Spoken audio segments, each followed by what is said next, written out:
Bring up. Hey, am I divulging too much here?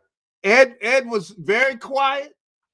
You never think, but Ed was making a move, man. And you know, right? Ed had a jacuzzi way before everybody else. You know, in his bedroom, man. That old Ed was very sneaky. He's always very sneaky. I called him the white burglar. And what I mean by that is he would go out at night and, you know, all of a sudden you turn around, there's Too Tall. And you're like this, holy shit, look at him. I mean, and by the way, everybody in Dallas loved Too Tall, man. I mean, my wife worked at a restaurant in Dallas, and he used to go into the restaurant, the Palm down in the West End. Yeah. So she went down there. Oh, there's Ed. I mean, my God. Right. I mean, every human being. He was very popular, you know. Ed's a good guy, but yeah, Ed was doing his thing now, you know. There's no question about it. Ed was. Hey, that was a real story there, though. I remember walking in, man. There you were sitting there packing your shit up, and you're like, "I'm out of here, man. I'm going to Philly." Yeah, Ed was something else. Yeah, but there was other guys on that team, you know. Crawford Kerr. Hey, Michael was having a good time. Oh, yes. Yeah. Was having a good time. He's out because different time. I'm going like, now, Michael, weren't you wearing that yesterday? Oh my God. Yeah, he come in there to practice. He hadn't been home, man. I walked into a bar. And there was Michael Irvin. He had 5 chicks on his arm. And he walks in, he goes, "This is what happens when you're the playmaker." And I'm going like, no, I get it, man. And then he was doing that shit. Michael's something, you know, but the big thing is, you know, Michael's calmed down. He really has. He really has. And he really has. We've been friends now 43 years. And I love the guy. He's one of my favorite people on the planet. And I'll say this about Michael too, is Michael is a fighter. Yeah, he is a fighter. So he's a great leader, man. The dude is a very competitive, and you know, you're going to go into a fight. You want to take somebody like Michael because he's ready to battle and compete and everything, and really to see all those guys, you know, because I had known them when they were young, you know, Troy and Michael, and I knew them when they were very young, but to see them grow into the type of leaders that they were with those championship teams, you got to just take your hat off to them because they were great leaders, and you know, to see guys grow, and they did it the right way, and you know, you just have to respect, you know, what they were able to accomplish with that team. Hey, one last one here, man. So I became friends with Tune, and now Tune, now he was a whole nother level. I mean, his wife Papani, like, me and Crawford show up at Valley Ranch. We're going to go work out, right? All of a sudden, he's got a boat behind him, and he's in his car, and it's like 6:30 in the morning.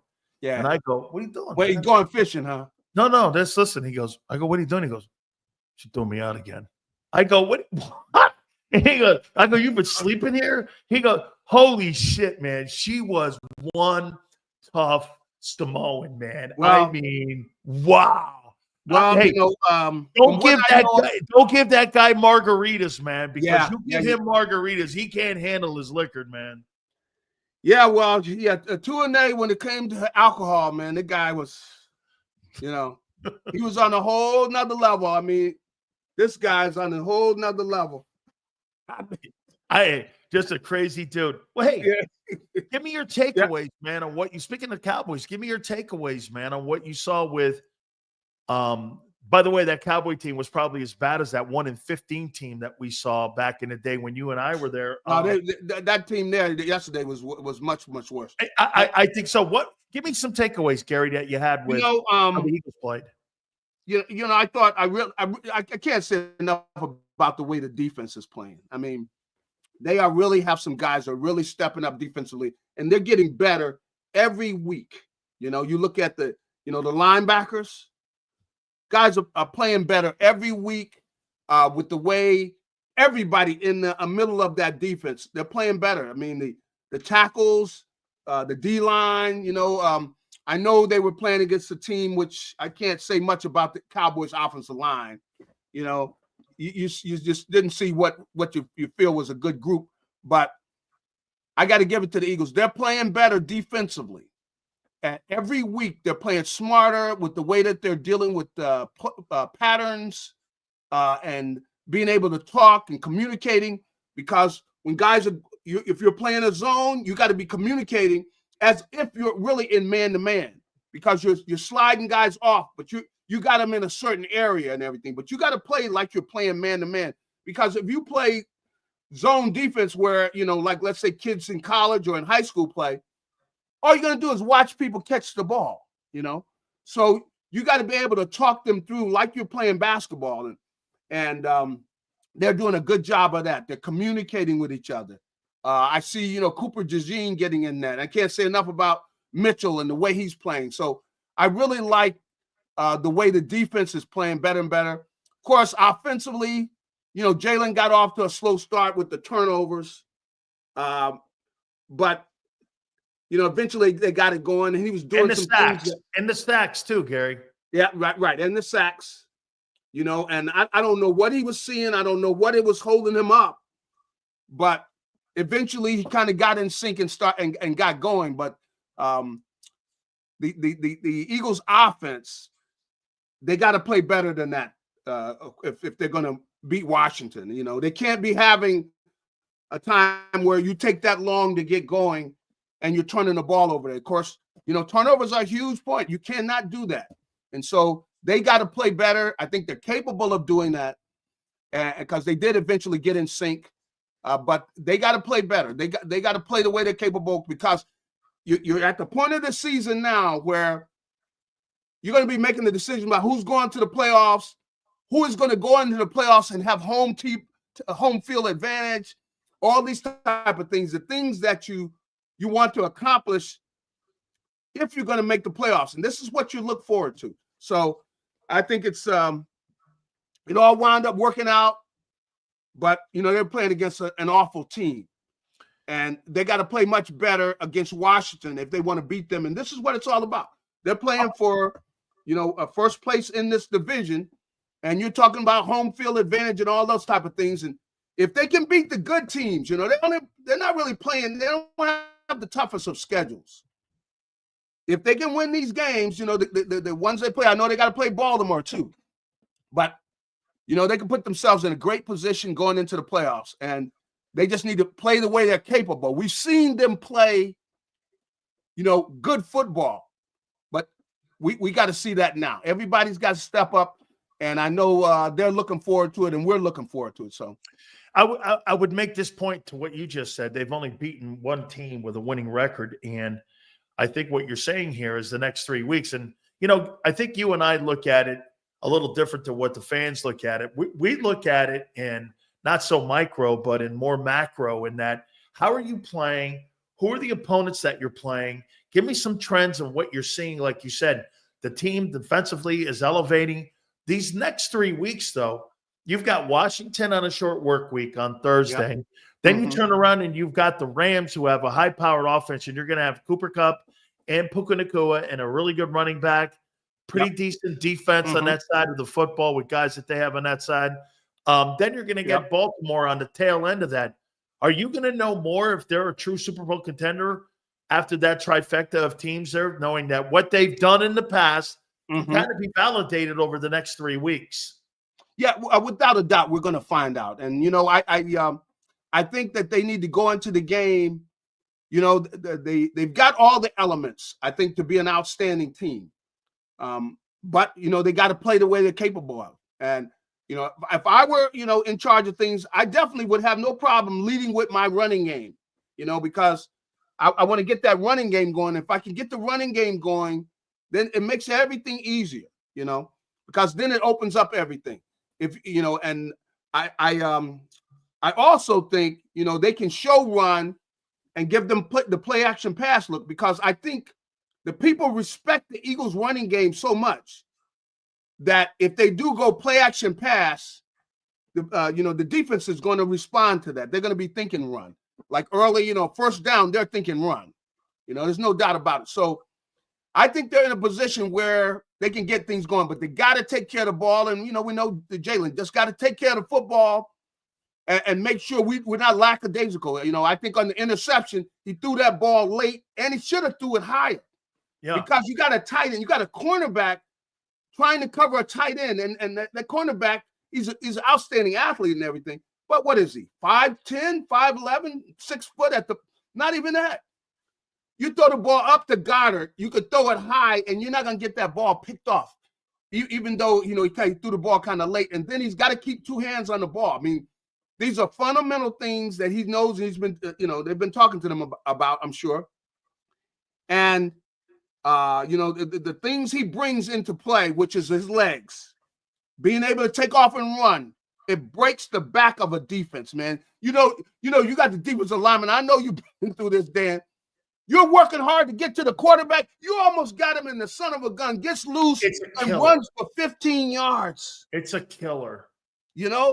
Guys are, oh man, they're mad because the defensive backfield did their jobs. Guys were covered, and this guy breaks your back with a run and gets a first down and everything. And we know that Jalen's capable of that.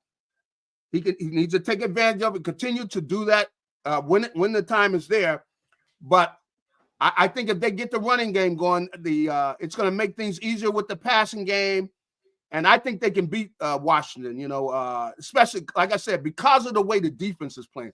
Their defense got a lot of young players. They are really growing. Every week they're growing. How about this, Gary? Yeah. I brought this up earlier to people, and this is since the bye.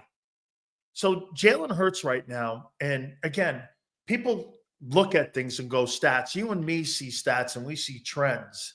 As I constantly tell people this, I mean, our game plans are built on analytical statistics. That's what right. We do, and that's how you know what a team does in a brown set, red set, strong side, all that. And so right.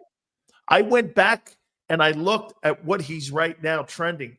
He's trending at 37.52 in passing yards, 23 touchdowns, and 9 picks. Well, in 2022, he threw for 37.01. He had 22 picks. He had 7 or 6 turnovers and pretty much 66%, 66 or 68.9 completion percentage. Now he's around 70. Did you think that they went back to that and said 20 passes, run the ball 12, 13 times? Because it looks a lot like 22 now. Not high volume of passes.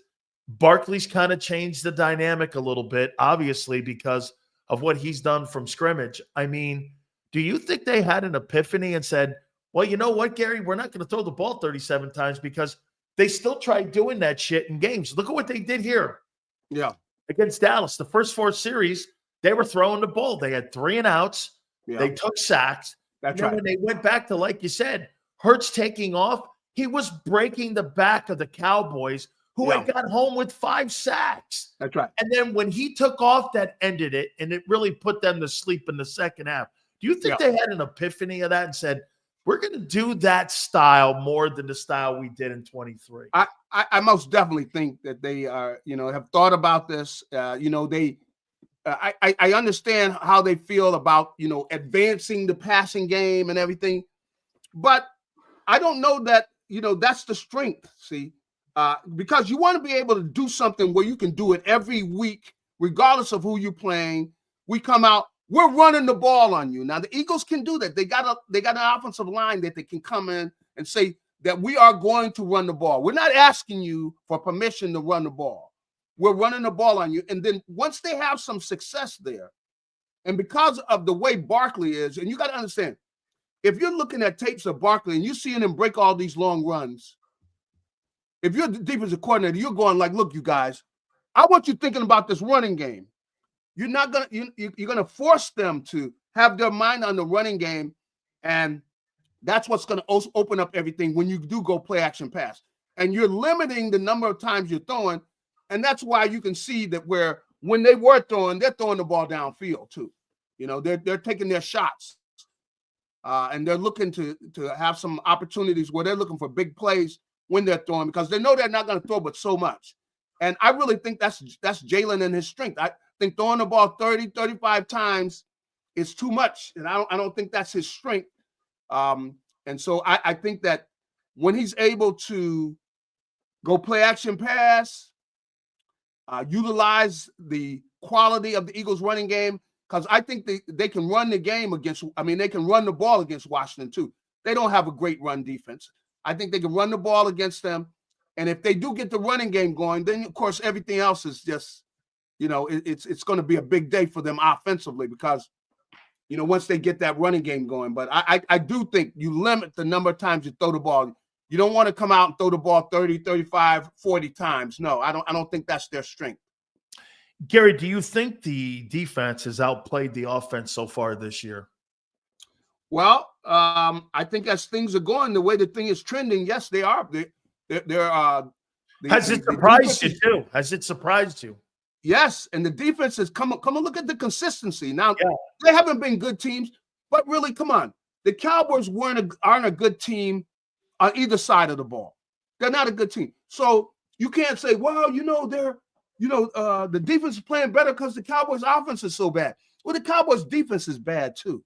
So you can't say it's one or the other. So I think that the Eagles' defense, they're playing better. You look at the way they're in the backfield against the run. You got play after play. They're getting penetration and they're making plays in the backfield. They're pressuring the quarterback. You can't say enough about the guys in the secondary. They got some great cover guys in the secondary. They're doing a great job. And they're getting better every week. And so I would have to say right now, the defense is playing better than the offense. Couple last questions for you here. Hey, have you ever seen this before? So, and I am not giving Howie Roseman credit for Zack Baun. I'm giving Vic credit for finding him. Howie signed him. Vic found him because, Garry, he's playing all pro, not Pro Bowl. That's right. All pro defense. Pro. He may have had one game or a game and a half of a stinker, but the rest of them have been B+ and higher. He is. Have you ever seen a guy come from nowhere like that and just have all pro? People were asking me yesterday on our post-game show what how the Pro Bowl works, and I go, well, the year he's supposed to make it, he won't. If he continues next year, you know how the guys are. They'll vote next year for him. Right. And they may put him on a second or third team this year, but next year will be the year that he'll build up his equity. But have you ever seen anything like this? I can't say I have, where the guy just comes out of nowhere. Now they knew he was a good athlete.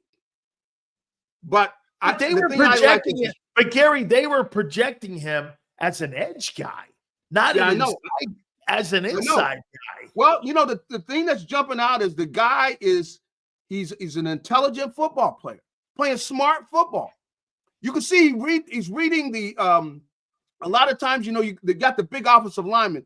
They will tip things off because they get tired. And if they're getting ready to pull, it's like the elephant.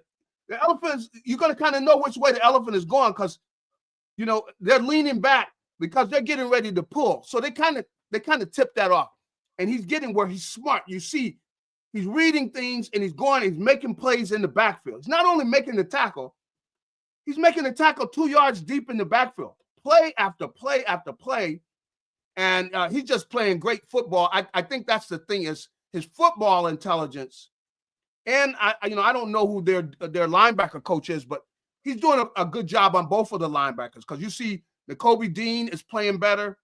He's anticipating things, and you see Baun doing that. And you got to give both of them credit. They are doing a great job. Really, all the defensive coaches, because you can see the young cornerbacks they have. They're playing smart football. So that's the thing that I like is I see guys that are getting smarter every game. They're anticipating things, and they're getting the point. I hope they keep it up. I hope they, but it's kind of surprising to see them playing this well when you look at where they were earlier in the season. Oh. I mean, of course, no, the gene wasn't even on the field, but look at where they were early in the season, and now where this team is. They made Dallas look like they should have made Dallas look. They just embarrassed their offense. But you got to give them credit. They came prepared. They knew what they were going to do, and they're just playing very smart football. A lot of times you got to know formations. What do people like to do out of certain formations? The guy they're trying to get the ball to all the time, is CeeDee Lamb. So you know where he lines up at when he goes in motion. They are anticipating things, and they're really playing smart football. And that's amazing for some of the guys that are so young. But I got to give the defensive coaches credit for the good job they're doing there, teaching these guys, and they're getting smarter every week. Last question for you here. Vic Fangio, and I want to show you this, and I brought this up to everyone, that this is how you build equity up. If you think about it, Howie Roseman had drafted or signed guys to build this defense. The edge rushers were supposed to be Bryce Huff and Nolan Smith. Well, now they're Josh Sweat and Brandon Graham are the starters. Your inside linebacker, one of them was supposed to be Devin White. Now it's Zack Baun. And Milton Williams is getting more reps now than what you're seeing with Jordan Davis. You're seeing some of the rookies playing. You got a guy in the slot, as you mentioned, in Cooper DeJean. How much equity do you think Vic has built up by turning this defense around? And as you know, Gary, you can have all the talent in the world. A couple of years back, the Eagles had that dream team with Nnamdi Asomugha, but you didn't really have the right pieces to put a great defense together, and you probably didn't have the coordinator that could put those pieces together. But here's Vic. No, we're not starting Huff. He's not good enough. No, we'll put Nolan Smith in rotation so we can bring him along better and play a veteran guy in Brandon Graham. How much equity do you think he has on running his ship over there on that side of the ball? And how much do you think Howie looks at him and goes, like when you bring a guy like Zack Baun to me, Gary, and I didn't know anything about him, but he goes like this, if you're a good special teams player, to me, that's a good barometer or metric that you are probably going to be a good linebacker. And he brings that to him. Isn't it kind of what Stoutland has done with some of these old linemen that he suggested to Howie that, when you bring those kind of players, that's the kind of equity. He goes, what do you want? What kind of player you're looking at? Because look at his own corners too. I mean, you mentioned those guys. Those guys played zone corner in college. Cooper DeJean played zone at Iowa. You're right. Quentin played zone at Toledo. So I don't think there's any coincidence to that this guy has built a lot of equity in that organization. Do you agree? I agree. And, you just got to give him credit. He is early in the season, you didn't see the panic. I was kind of in a panic. I'm going, look at this defense, the way they were playing. But they've gotten better every week. But he has clearly, made sure they master the things he wants them to master. Now, one of the things they do now is they talk. They make sure they pass receivers. You can see they're anticipating by the formations. They kind of know what route they're going to run. They're doing the kind of homework before the games, and they're coming out and they're playing smart football. Now, a lot of times young guys come into the league and they just play physically. They're going to run it all over the place, and they're not looking at, everything. And where the big thing in the NFL is you got to be able to anticipate what formations you are looking at.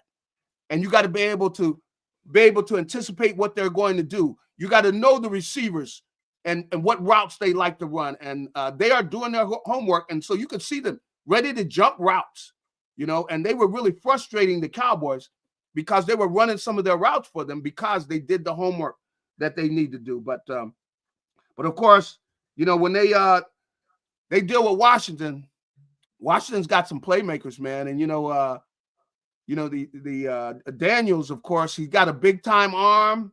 And they got a big time receiver in Terry McLaurin. That's right. So this is going to be another step up the ladder. And it's going to be, they don't have a whole lot of time to get ready for this game. Hey, and Brian Johnson's on that coaching staff up there with Jaden Daniels. I mean, he's the passing coordinator there with Cliff. He wouldn't tell any secrets or anything like that. Think about that. I mean, right? That's That right, is true. Garry. Good call there, man. You know, some intel there a little bit, right? He's probably giving them some intel. And hey, and Dan Quinn's got a Super Bowl ring. That's right. That's right, man. That's a great call there.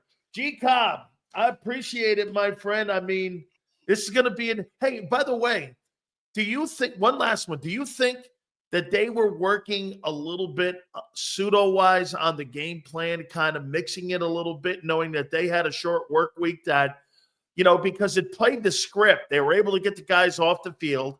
Yep. They were probably starting to prepare for Washington as the game was ending. That's right. Washington had to play that tough game with Pittsburgh. I mean, that's right. That was probably the game of the week, man. I mean, this is going to be really interesting to see how both teams handle this. Well, the thing is that the Eagles have some coaches, that have been in a situation where they played some of these teams, these coaches before, so they kind of know what they're going to be seeing. So it's going to be very interesting. And offensively, I think they tried to show some things because they know where they're going, they know who they're playing against and everything. But this is going to be fun, man. This is what it's all about. Going to see who's going to be in first place after Thursday. So looking forward to get this thing going, man. This is going to be fun. Absolutely. Garry, thank you so much for your time, brother. I appreciate it. All right. You have a good one. You got it. The great Garry Cobb, Fox 29. Make sure you check him out. So Brian Johnson, Blue Horseshoe says, Hurts throws to the numbers. He's predictable. Stop Barkley. Hurts can't hurt you. Here's some audibles. This is what he does if he audibles. This is what he does with that counter tray. He probably has a playbook. Because remember, Nick said combining the old with the new. So can't be a lot's changed. How you doing? It's not so much, Yale, that it's secrets. It's Eagle secrets. Audibles, check with me's, that kind of stuff. Tendencies on what Hurts does if you rush him. Oh, yes. Drama. Thursday night. Woo! Lincoln Financial, man. I guarantee you Brian Johnson wants a little of that ass. Hey, by the way, one last one here. You think Josh Harris will be in the building? Yeah, of course not, Senor. He didn't audible at all 0 times. There's not a 0. Hey, so Senor's trying to tell you there's not an audible package in a quarterback's playbook. Well, where do you play? Pop Warner? You think Josh Harris will be in the building? Huh? Right? Hey, Josh. No. No. They probably didn't. He's not that good at it. Brian Johnson didn't throw one screen pass to a running back all year. Jalen's thrown a few this year. Okay. How about like this? Wait a minute. Why would Brian Johnson be butthurt when he's got the rookie of the year at quarterback that he's working with in the passing game? Why would he be butthurt? Zander, let's get to some of those super chats. Hopefully not too many people have been crying. Are you coming to KOP this year? Ask Zander and Big Joe. Thank you, Bird. I appreciate it, man. All good. I'm usually pretty critical of Jalen, but I give him a pass because of the sun in his face yesterday.